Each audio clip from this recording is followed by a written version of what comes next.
అందరికీ శుభోదయం. ఈరోజు మనం ద్వైతం గురించి తెలుసుకుందాం. హిందూ ధర్మంలో ముఖ్యమైన వేదాంత సిద్ధాంతాలు ద్వైతం, అద్వైతం, విశిష్టాద్వైతం. ద్వైతం మధ్వాచార్యుడు ప్రవచించిన మతం జీవాత్మ పరమాత్మలు రెండు వేరువేరుగా ఉంటాయని చెబుతుంది. సృష్టిలో కంటికి కనిపించే ప్రతిదీ కంటికి కనిపించని పరమాత్మ వాసుదేవుని మీద ఆధారపడి ఉంటుందని, ఆయనే ఈ సృష్టికి మూలకారకుడని తెలుపుతుంది. స్వతంత్రం అస్వతంత్రంచ ద్వివిధం తత్వమిష్యసి. స్వతంత్రము అస్వతంత్రము అని తత్వం రెండు విధములు. మధ్వాచార్యులచే స్థాపించబడిన మతం కాబట్టి దీన్ని మధ్వమతము అని కూడా వ్యవహరిస్తారు. మధ్వ సిద్ధాంతం: జీవుడు వేరు, బ్రహ్మం వేరు. జీవుడు మిథ్య కాదు. జీవుడు అంటే జీవించి ఉన్న జీవరాశులు, మనుషులతో సహా మనుషులు, వృక్షాలు, పశువులు, పక్షులు. అలాగే జడ జగత్తు, జీవం లేనివి కూడా మిథ్య కాదు. ఈశ్వరుడు ఎంత సత్యమో జీవ జగత్తులు కూడా అంతే సత్యం. మధ్వమతము పంచభేదాలను ప్రవచిస్తుంది. ఒకటి, జీవుడు అంటే జీవించి ఉన్న జీవరాశులు, బ్రహ్మము రెండు వేరువేరు. రెండవది, జీవుడు ఇతర జీవులు కూడా, ఒక జీవి ఇంకొక జీవి కూడా వేరువేరు. అంటే మనిషి, వృక్షము, పశువులు వేరువేరు. జీవుడికి జడ జగత్తుకు కూడా భేదం ఉంది. జీవరాశులకును జలము, రాయి లాంటి జడ జగత్తుకు భేదం ఉంది. జడ జగత్తు వేరు, మరల బ్రహ్మం వేరు. ఐదవది, జడ జగత్తులో కూడా ఒక వస్తువుకి ఇతర వస్తువులకి భేదం ఉంది. అంటే మట్టికి నీటికి రాయికి వ్యత్యాసం ఉంది. ఈ భేదాలు నిత్యం, శాశ్వతం. జీవుడు ముక్తి పొందిన తర్వాత కూడా ఈ భేదాలు కొనసాగుతాయి. జగత్తు మిథ్య కాదు, సత్యం. ఎందుకంటే అది ప్రత్యక్షంగా మన ఎదుట కనిపిస్తుంది. అది అశాశ్వతమైనంత మాత్రాన లేదా నిరంతరం పరిణామం చెందుతున్నంత మాత్రాన లేకుండా పోదు. ఒక వస్తువును పోలి మరొక్కటి ఉండదు. అన్నింటా భేదం ఉంటుంది.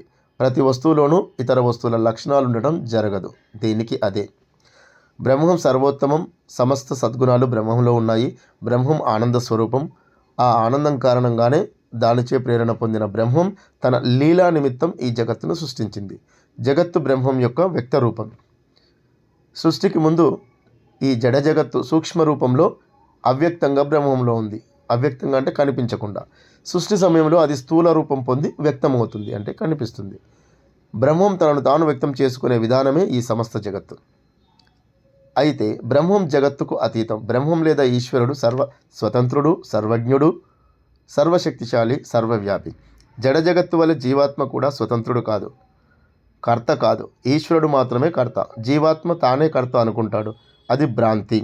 తాను కర్తను కానని, నిమిత్త మాత్రులని గ్రహించి ఈశ్వరునికి తనను తాను సంపూర్ణంగా అర్పించుకుని నిష్కామ కర్మ, ఫలితం ఆశించని కర్మ చేస్తే అది జీవునికి బంధనం కాబోదు.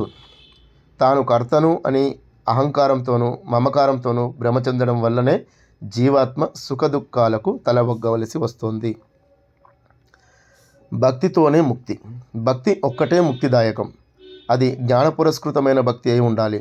జీవాత్మ తన స్వస్వరూప జ్ఞానం పొందిన తర్వాత సర్వకర్త అయిన ఈశ్వరుడి పట్ల పెంచుకునే భక్తి మాత్రమే ముక్తికి కారణమవుతుంది. జ్ఞానం, జ్ఞేయం, జ్ఞాత, ఈ మూడు వేరువేరు. జ్ఞాత అంటే తెలుసుకునేవాడు, అంటే జీవులు.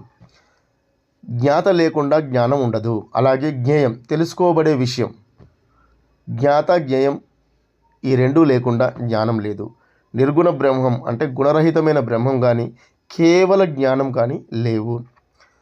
జీవులు మూడు విధములు. ఒక వర్గం భగవద్భక్తులై ధార్మిక జీవనం గడుపుతూ ముక్తులవుతారు. రెండవ వర్గం ఎప్పటికీ ముక్తులు కాలేరు. జనన మరణ సంసార చక్రంలో పడి కుట్టుమిట్టాడుతూ ఉంటారు. మూడవ వర్గం భగవంతునికి విరోధులై శాశ్వత నరకం పొందుతారు. ముక్తి 4 విధాలు. ఒకటి, సాలోక్యం. జీవాత్మ భగవంతుని లోకంలో భగవంతునితో పాటు నివసించడం. 2, సామీప్యం. భగవంతుడి సన్నిధానంలో నివసిస్తూ కామితార్థాలను అనుభవించడం. 3, సారూప్యం. భగవంతుని రూపం పొంది ఇష్టభోగాలు అనుభవిస్తూ ఆనందించడం. 4, సాయుజ్యం. భక్తుడు భగవంతునిలో లీనమైన ఆయన వెంటే ఉంటూ ఆయన ఆనందంలో పాలు పంచుకోవడం. ఇలా ముక్తి 4 విధాలు: సాలోక్యం, సామీప్యం, సారూప్యం, సాయుజ్యం.